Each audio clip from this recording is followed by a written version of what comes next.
Uh, I've just finished in here in Brazil. It is divided. The translation is divided in three volumes, and I just finished the last volume in January, I guess, February, and it was so beautiful, and I was kind of delaying my delaying the reading because I didn't want to finish so quickly, and it is something that I just want to begin to read again, Mm. because since you mentioned this book, I guess it was in 21 that I bought it, and I've been reading ever since, little by little, and it is so profound and rich that I know in my heart and mind that I didn't understand, let's say, 5% of it. I feel that there is much more to grasp, even in terms of midrashim that he collects, and even in those high philosophical concepts that he brings. But even though the story and the way that he puts, and that we feel so present in this story, it's so beautiful, and I cannot thank you enough for presenting us this book. And it's interesting because there are many parts and details in this story that uh, we cannot find it in the core of the Torah. I guess many of them are midrashim and lores about the events, and it's so good to to live again this story, to be present again and again, and it never gets old, and never get we cannot get tired of it. And as Abigail said, it is very emotional in many parts. I can say that when in the death of Rachel, Yes, yeah. it was I really cried. It was really beautiful. Uh, and just wanted to thank you and say that this is an amazing journey to be lived. Thank you, Etty. Thank you so much. Thank you so much. It took a lot of time. Thank you for opening it and reading it. And also, Abigail, thank you for sharing, and Jill, and Fernando and Yanis. It is beautiful because it was like a journey just to read the opening of the book, because there is a preface before he starts. The first volume is the happening of Jacob. This is how it is called in Hebrew, the happening of Jacob. But just to arrive to the happening of Jacob, he just opens more and more scopes to the world that Jacob and his sons and Laban were living in Canaan, and the people who lived next to them, and ancient mythologies, because he is sharing so many ancient mythologies that if you open, let's say, a page in Wikipedia, and you read about the Greek mythology, so it is just information. Or if you read about Roman mythology as well, or Babylonian or the Persian or the Horit mythology is like more like where, let's say, Turkey is today, North Syria, Egyptian. So whatever we open is just information, and it doesn't resonate, it doesn't speak. It's just another news flash. But when Thomas Mann brings those ideas and experience through the story, through people sharing with each other the way by walking with a donkey, speaking to the donkey, there's a beautiful relation between Joseph and the female donkey, because he is relating to the donkey, he speaks to the donkey. It becomes his companionship. And sometimes you walk through museums, and in museums you see like ancient bindings, and there's a little text next to it. This is a coin, or this is like, let's say, a plate, ancient plate, or ancient grail, and you see the documentation. But it's just like a brief moment, it doesn't stay.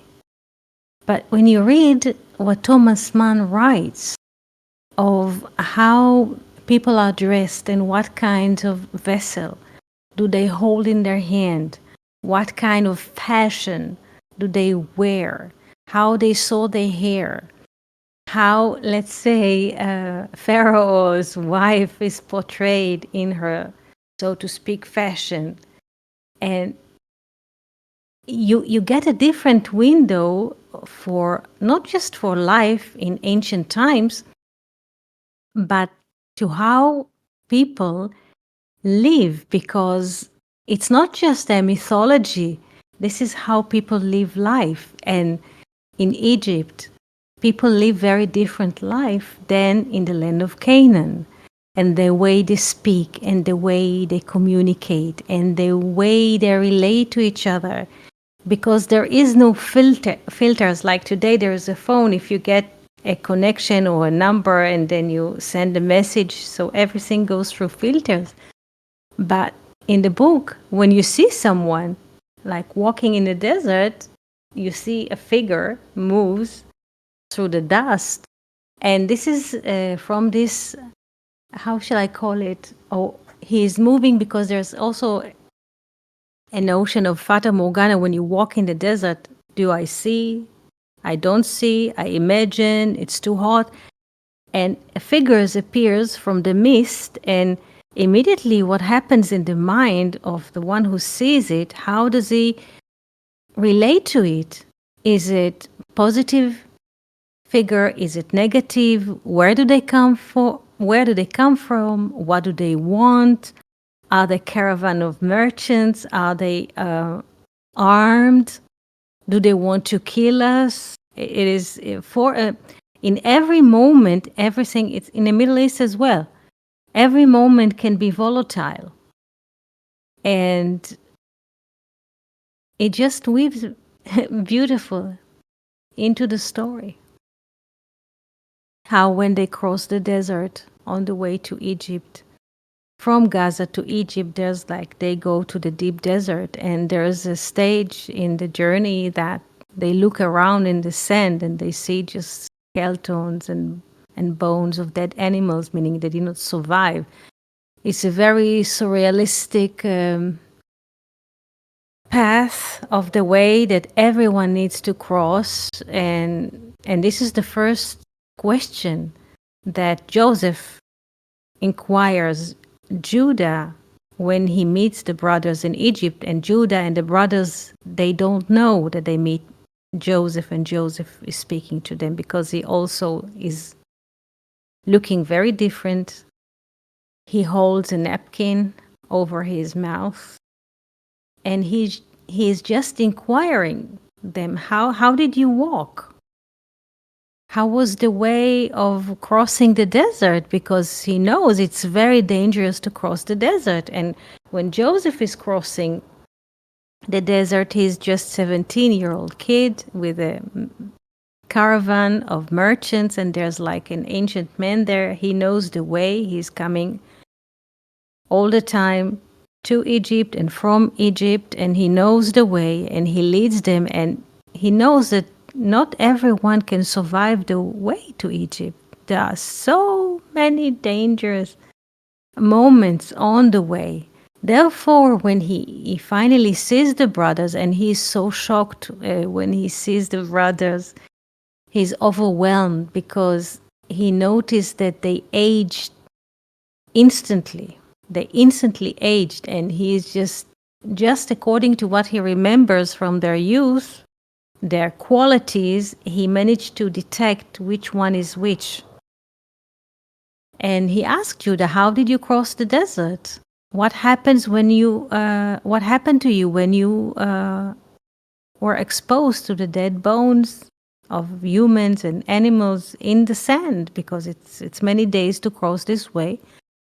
As Judah says very quietly, and he brings it, Thomas Mann, in a beautiful conversation, he says, "We looked aside," meaning we did not stare into the abyss of bones of dead humans and animals for a few days. We just looked aside just to cross this hard part of the way to Egypt.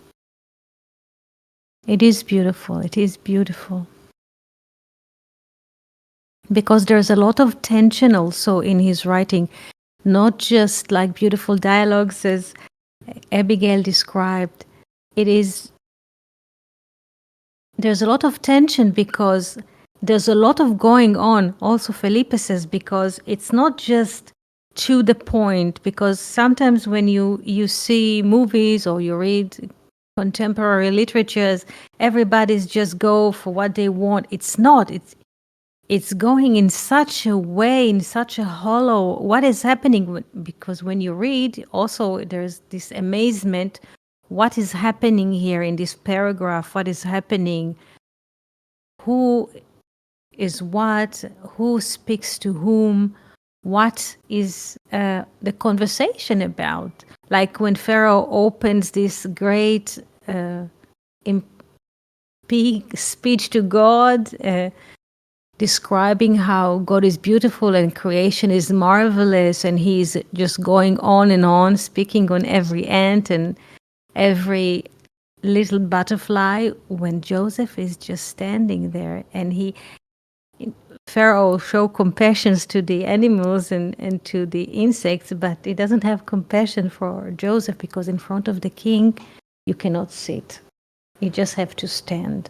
And he's just standing and standing for hours in front of Pharaoh. He himself does not know how long he is standing in front of Pharaoh, but he knows one thing, that he has to keep standing, because if he will not keep standing, his life is hang on the fact that if he will sit next to the king, it's gone. So he has to stand for hours. And he looks and see in this great hall when Pharaoh gives his speech, there are beautiful benches that he would like to rest for a while, but he doesn't dare. He just never dares. It is beautiful. And if you want to say something or to ask a question, feel free to ask.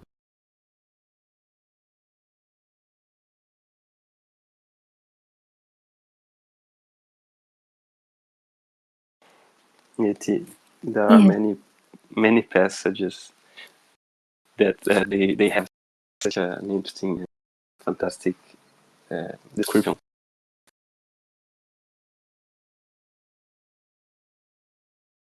about what it say, because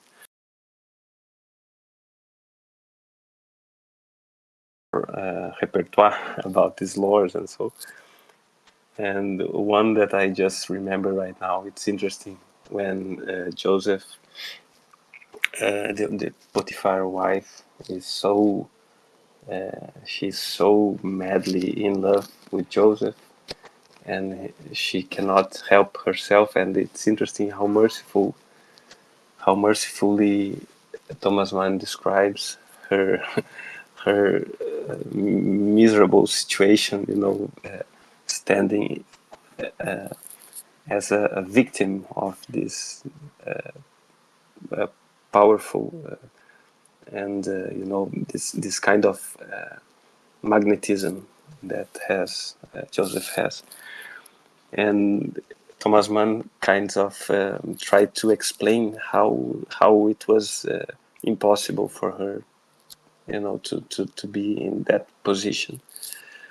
And there's this very interesting his story uh, about there is this banquet, and she invites many noble uh, you know people, and offers this fruit, Eti. I don't know if you remember this part. Etrog.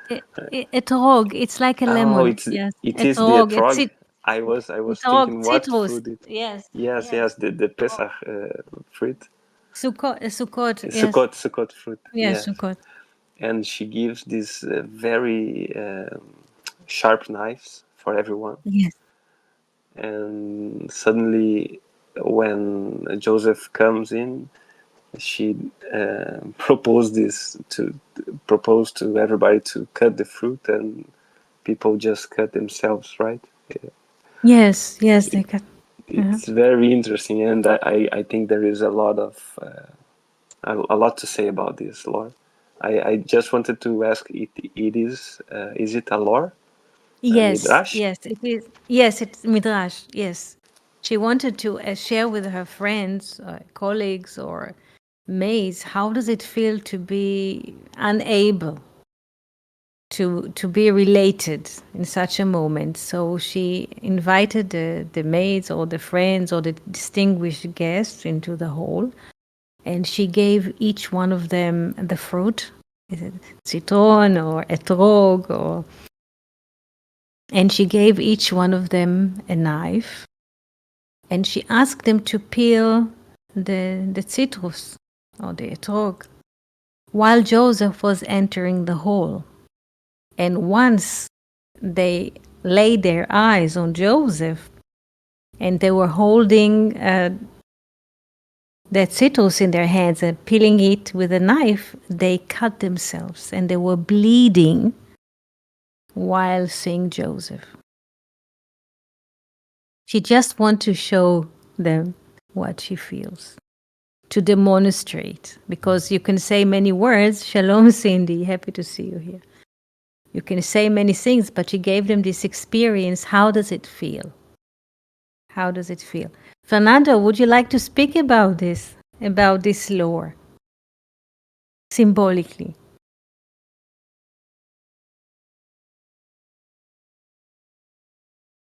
If it's possible to unmute and speak.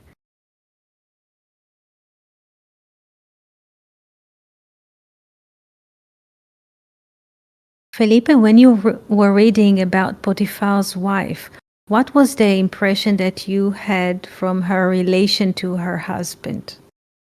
What was the impression?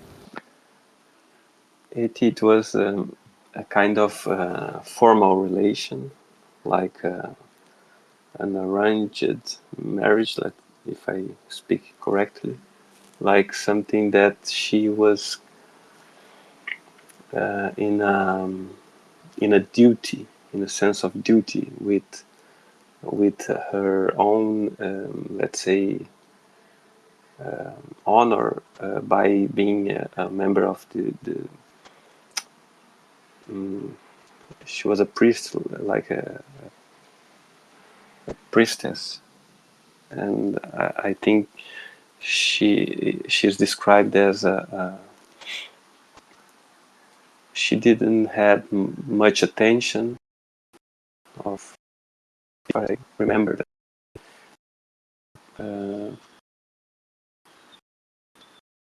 And yeah, it was she was very religious person,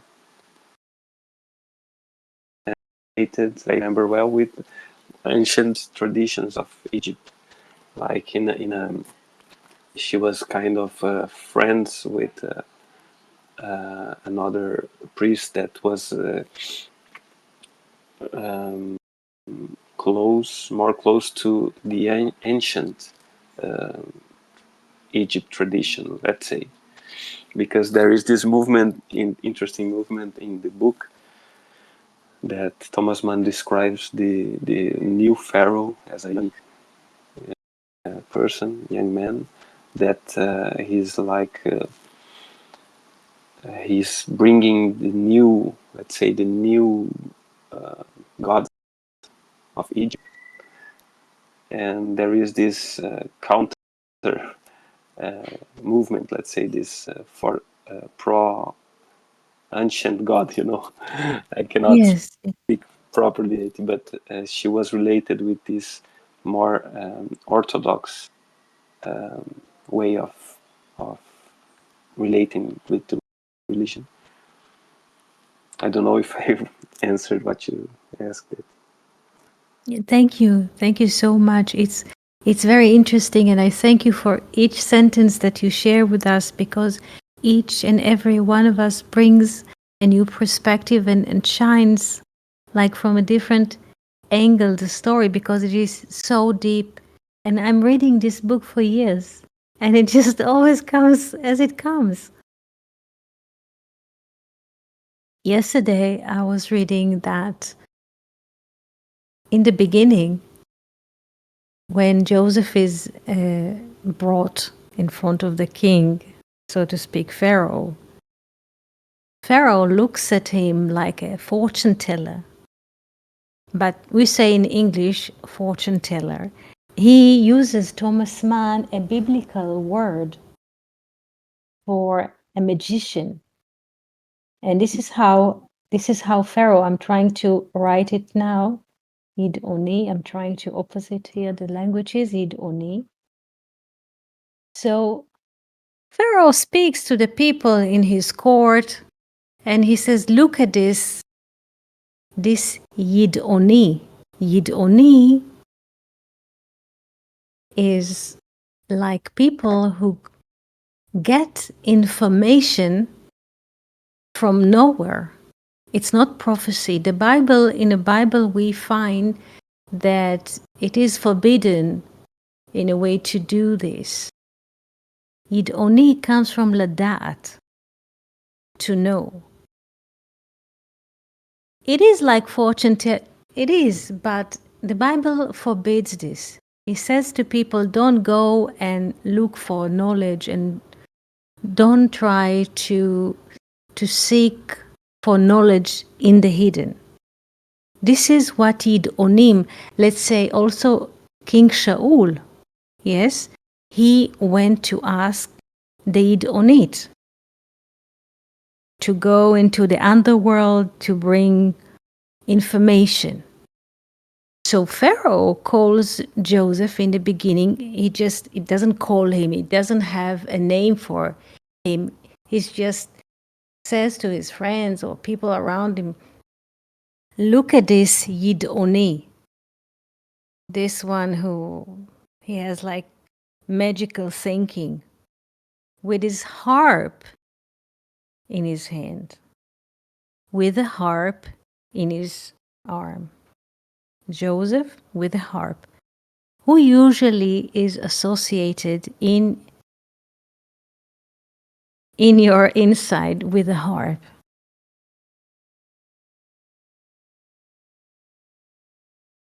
Which biblical figure is usually associated with a harp? Yes, David. Yes.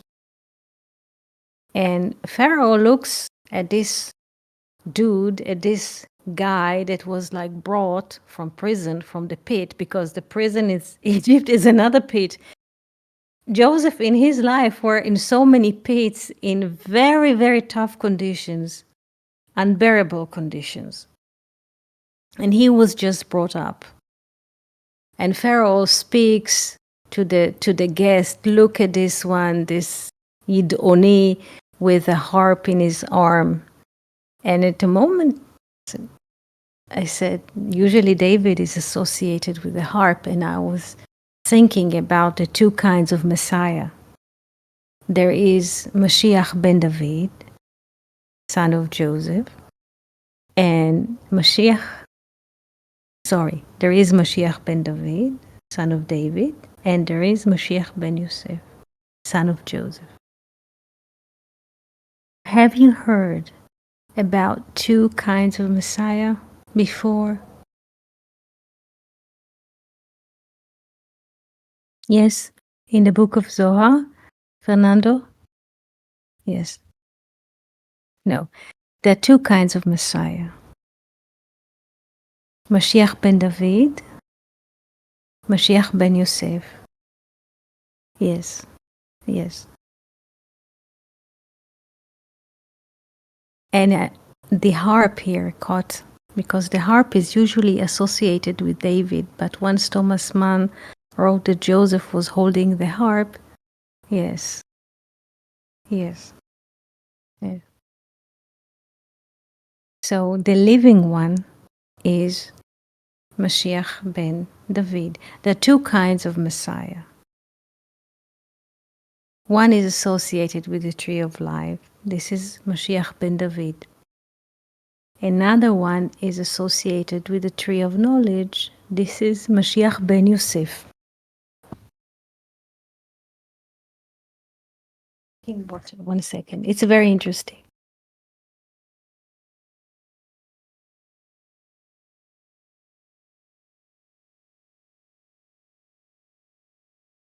Yes. So it's the first time that you hear about two kinds of Messiah? Is it the first time that you hear about two kinds of them? Fernando, would you like to speak about it, please?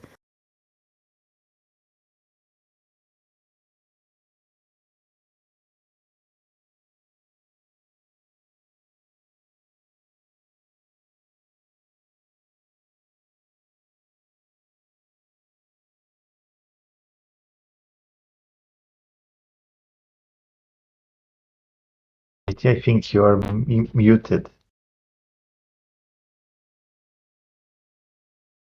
Um, but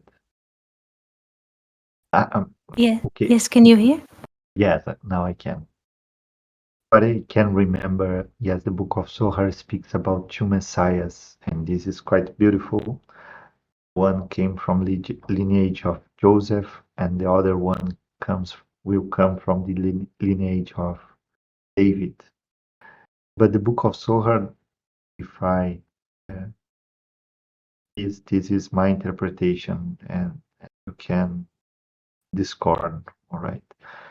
If I understand in the book of Zohar, he puts in an inner way is this kind of speech. Speaks that one Messiah comes from Yesod, from the Sephirah Yesod, and the other one from Malchut. And in fact, the if we think so, it is not a literal uh, figure. Let's say it. Yeah, I think I tend to think. Not sure, as I said. The book of Zohar speaks so that one salvation comes from the work in the let's say in the matter, in the dust, in the malchut. Another salvation comes from the hidden, from the part of the symbolic of the secret. Now you can say what does it mean in these two kinds of Messiah. Great. It's great what you shared, Fernando. Yes, there are two kinds of Messiah. One appears, one is in the appearance. This is Mashiach ben Yosef. In the appearance, in the manifestation of the tree of knowledge. And another one is in the hidden.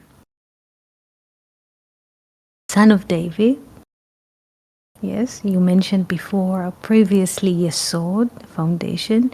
Yesod holds the sword, the secret. So the son of David is the salvation or the in the hidden way. So there are two kinds of salvations, in the revealed and in the concealed. In the revealed, Mashiach ben Yosef. In the concealed, Mashiach ben David. There are two kinds of Messiah.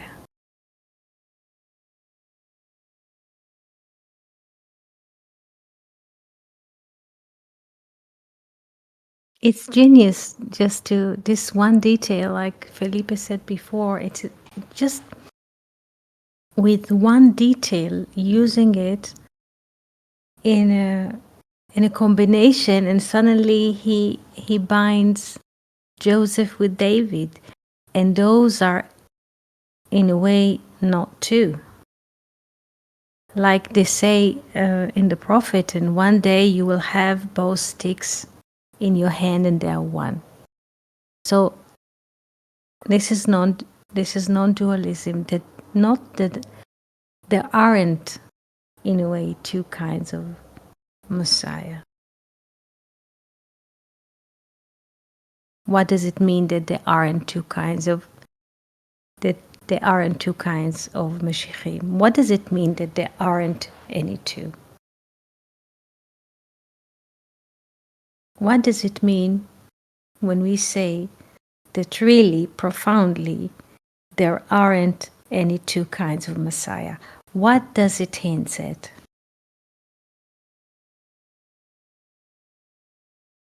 Both are in the same tree as well. No, it is Yes, just one tree of life. It is. yes, yes. This is what it is. Yes, what we see as revealed as a contradiction, as a contradiction to the hidden. It's basically one tree, the tree of life. This is what it means.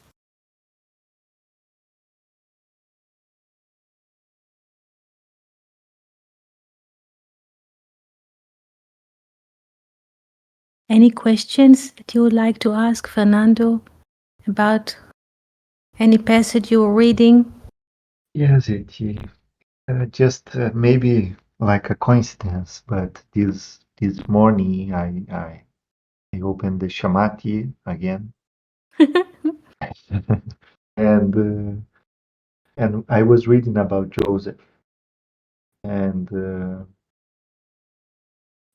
he speaks about it was a ceremony of how can I say in English, of circumcision, Mhm. and so Baruch Ashlag is writing what Rav Ashlag said about this in this event, and he was speaking about Yesod and Malchut and about Joseph. He was speaking about circumcision uh, that meant to be a connection between Malchut and Yesod. It's to symbolize this connection because all life ends in Yesod. But it seems that we have like a klipa around Yesod, about this, around the secret, and we need to remove this klipa to make like life fulfill. And you need to put this klipa in the dust. You need to put this shell of the secret to go away. So I was reading about this, and it seems to me quite familiar from what we are speaking. But so how can we do this in our daily lives? And it's like sometimes it's so difficult to connect with the hidden. Sometimes we, like you said, we are animals, as, or a part of us is animal, and we spend our energy in this animal part, like too much food or too much anything, much screens nowadays. So I don't know it. How can Beautiful we question. circumcise ourselves and have this access to the connection of the tree of life? Full question. Like we said previously on Saturday, the body, the human body, we call it arms, legs, ta, ta, ta, ta. This is the hardware. This is easy to understand, that the body as a plastic image is the hardware. Like computer has this metal or whatever it is, aluminium cover. The body is a hardware. We also tend to believe that the body is us and act and this is a hardware. Now the question is, if the body is a hardware, what is the software? In computers we have the hardware, the box or the tower. Yes, in computer there's like 13-inch, 11-inch PC. Yes, or there's a phone in the size of, let's say, half of an envelope. Yes, we can have many software, but what is the software in general? If the human body in it, plastic, very, very well, Abigail. Yes, soul, spirit, the ability to speak. The ability to speak is the software. This is the communication. Communication also is a soft skill. Yes? So the body, human body, is the hardware. Muscles, ta-ta-ta-tam, running, ta-ta-ta-tam, driving, ta-ta-ta-ta-tam. Yes? But the software is the speech. And if we look at the speech, what does the speech composed of? What does the speech compose of?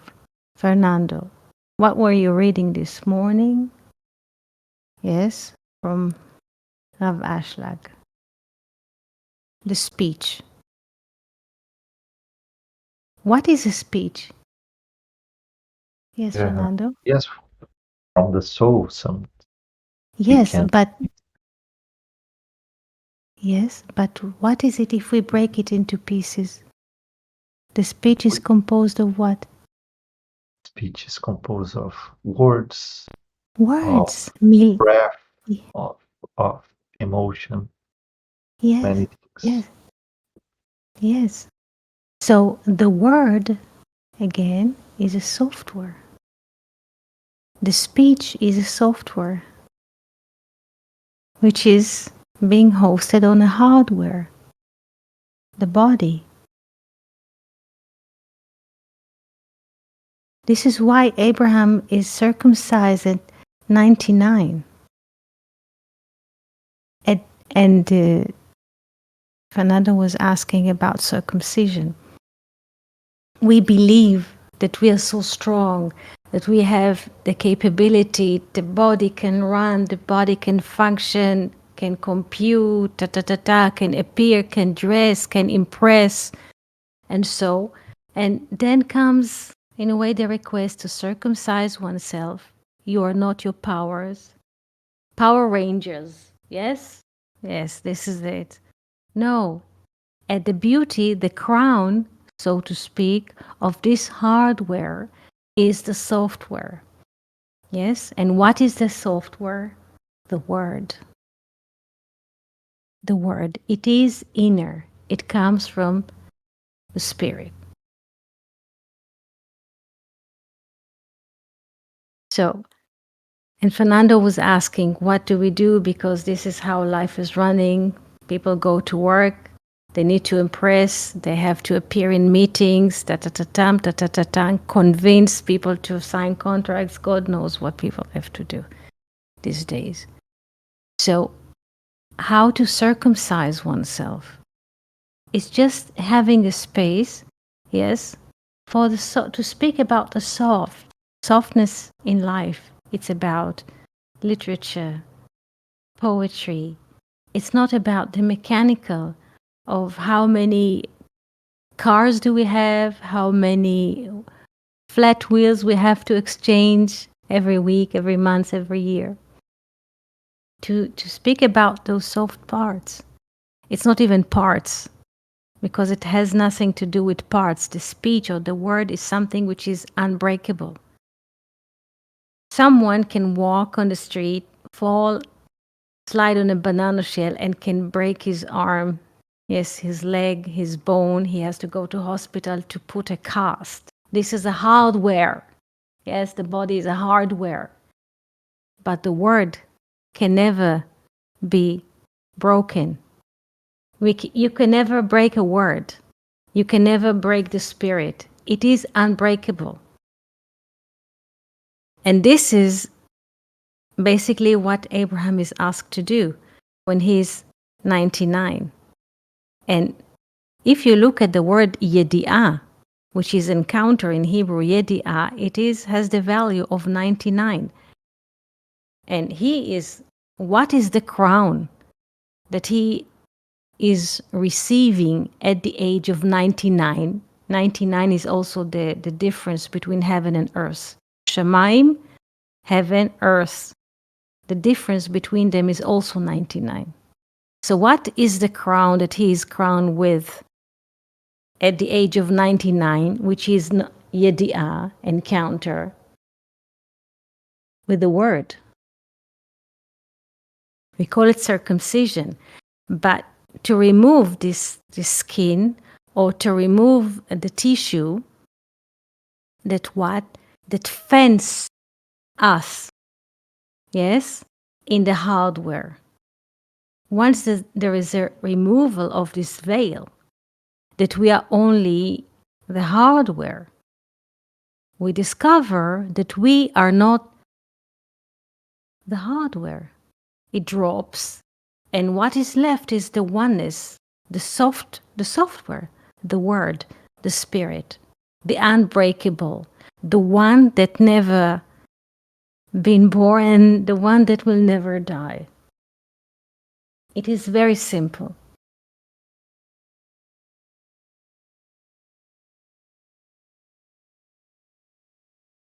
Amazing. Really amazing. Yes? This Yes. is the crown. They say also that there is maybe you have read about it in the book of Zohar also, among the writings of Ashlag, they say, there's Yesod. Yesod is a foundation. And there's Atara. Atara is a tiara. Tiara is like female crown. So the female crown of Yesod is the word. This is the software. This is intimate encounter. Yes? With the secret. Make sense? Yes. I understand it. The encounter is with the secret. Like men, they unified with man and wife are unified. In the same manner that man and wife are unified, man is coming into intimacy with the software, with the word, not just his own power, not just the hardware.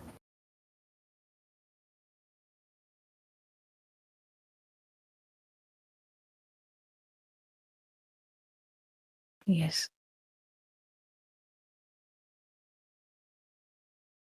So it's not mechanical. It's not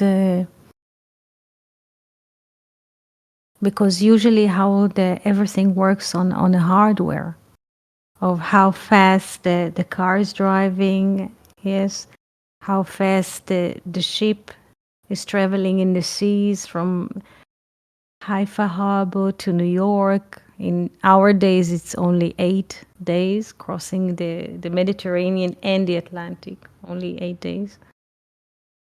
How fast can you fly? Yes, it's not about this at all. It's about what we, we speak about in those sessions. And this is the source of life. This is what it is about. All the rest is just shells. It is like Shells. Yes, Fernando? it's interesting because Etienne, I'm just sharing to understand, you know, Yes. because sometimes we see many people, re- even here in my region, but I believe in Israel much more. You may see this kind of approach to the sacred, that people like to make this circumcision, like let's say to somehow, I don't know how to say it, control the body or something. People go to the extreme, you know. Mm-hmm. I'm going to climb this mountain, let's say Mountain Moriah, Mm-hmm. so then I will be in connection with God. And we can see even hear it. Many people like gather. So let's now make a hiking for God, you know, and be brave and so on and so forth. And I was thinking about this softness, this intimate relationship that is not so brutal, you know. Yes. So I was thinking about this, but maybe people are different. Just there's just hearing. It's none of the mechanical. It's just hearing. Because even when people have, let's say, that procedure, yes, it doesn't. Okay, the parents or the relative or the belief or the culture. Not everyone has the willingness to hear. It's about hearing. And hearing is a soft skill. Hearing is a soft skill.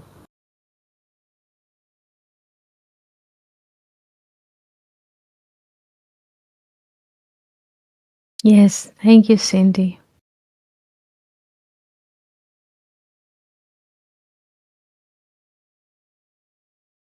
It's just about hearing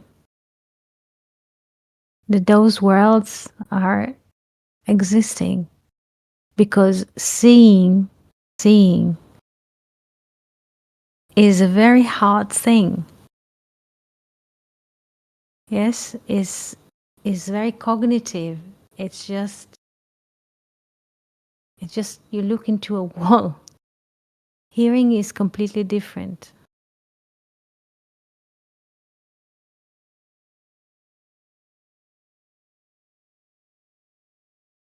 It is beautiful because they say what was the manna that they ate in the desert.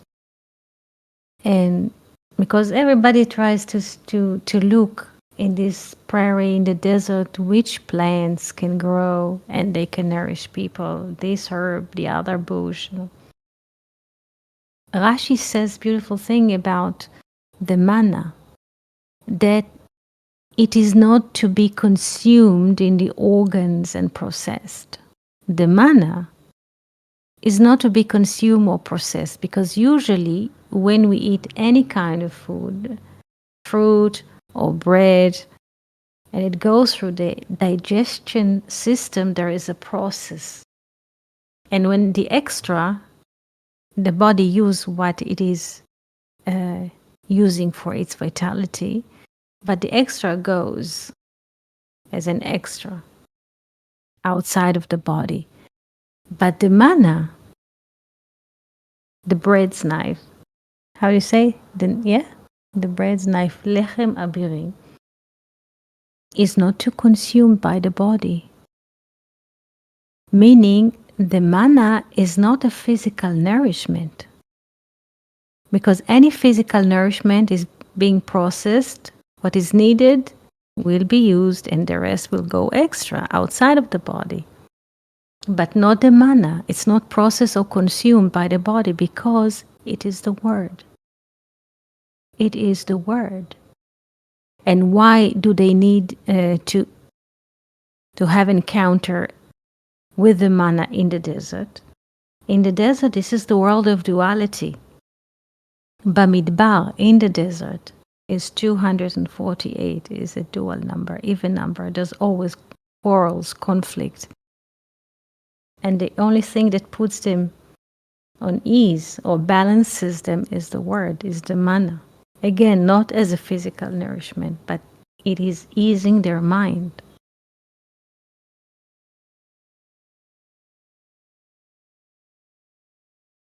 Because in the desert, there's quarrels all the time and conflicts, because there's, in the world of duality or in the world of manifestation, as marked by the desert, there's all the time concepts.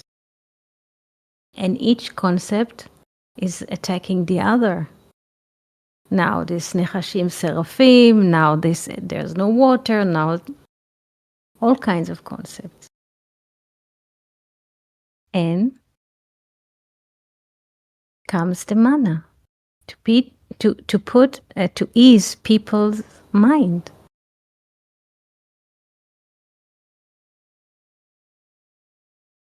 And the manna comes from the heavens. It comes from the soul. The body, yes, has 248 organs like Rechem, yes. Like Bamidbar has the same value, or Midbar.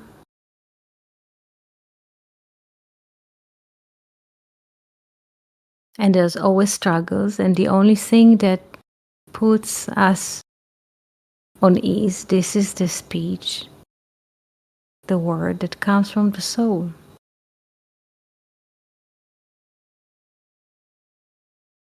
And then once the word comes and being heard, all the shells are falling. And the hardware, in a way, drops down.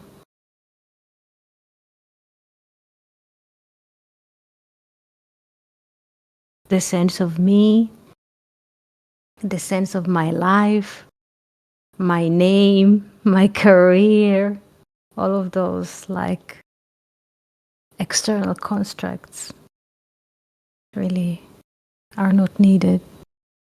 Just a fallacy.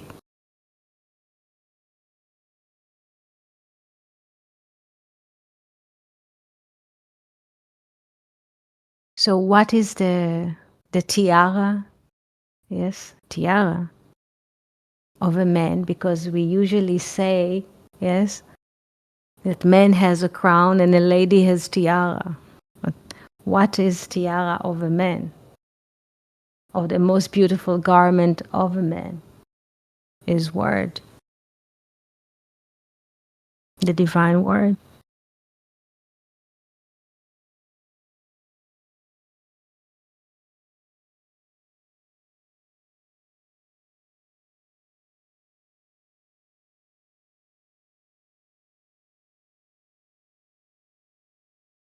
Because what is Yesod? Is the finite point in the human body, is the finite point. And on top of the finite, there is the word, which is infinite. And this is a garment of man. There is a beautiful Psalms by David that he says, in that I trust. Bazot ani boteach. Bazot ani boteach, in this I trust. Or that. And David was going to the shower, and he was without dressing, yes? So going to the shower, and he says, in that I trust. In the word, I trust. Because everything is external, the dressing, the thoughts, the garments, the hardware. But in infinite I trust. Bazot. Bazot, infinite. Zot is feminine, like Milah is also feminine, also infinite. Yes, Bazot ani boteach. Therefore, the Shekhinah is feminine. Sometimes we read in the book of Zohar the relation between the two. בזאת אני בוטח. In that I trust. In the infinite, in the word of God. This is the software. It's not the hardware. Yes, Fernando, what did you want to say? So beautiful, Eti, and so many insights. Same. I was just wondering if the words are the instrument, like the harp, uh, to rise these feminine waters, like you were speaking, like to. And what is the feminine waters? It seems to me that is this soft, this sweet feeling, this sweet gathering of people, this sweet all that is noble and and good, like in the human relationship. I don't know if I am right, but I was wondering about this. About The relation between the word, like if the word can be the instrument to rise the feminine waters that we often read Mhm. in the book of Zohar and in the other books. Yes, the feminine water is the wishing for elevation. If this is what you're referring to, the feminine water, they say to rise feminine water. To rise feminine water. Yes, this is what you say when people wish Exactly. to Exactly. elevate. Yeah. When people are wishing to elevate, all of us, yes, wishing to elevate from the hardware, so to speak. Yes, it means to rise feminine water, just that when the hardware falls and then there's just elevation. Yes, because we are so convinced that we are the hardware. We are not.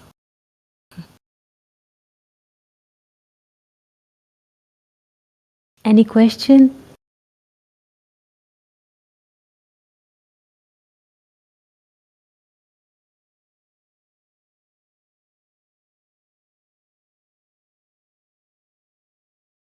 Many things can happen every day. There is water, there isn't water, there is a building, there isn't building. Yes, there is a war. Nothing to be impressed. Just this is divinity, infinity works, and this is the only thing to trust in. It's the most beautiful thing. It doesn't need us. Just there's a sea outside, there's a sun, there are clouds. No matter what the news are saying, no matter how hard the stock exchange market is falling, how many tariffs are being created every day.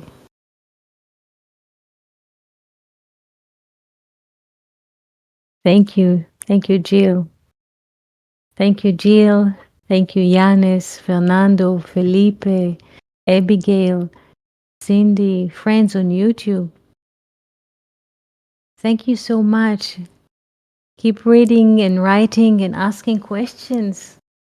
It is so vital. So vital. Look, at the beginning, we did not have any voice connection, and now things just managed to stream somehow, and this is just a great opening. Thank you so much. Have a beautiful week, and we can see you here on Thursday. Meanwhile, if you have questions, write. Thank you. Toda and shalom.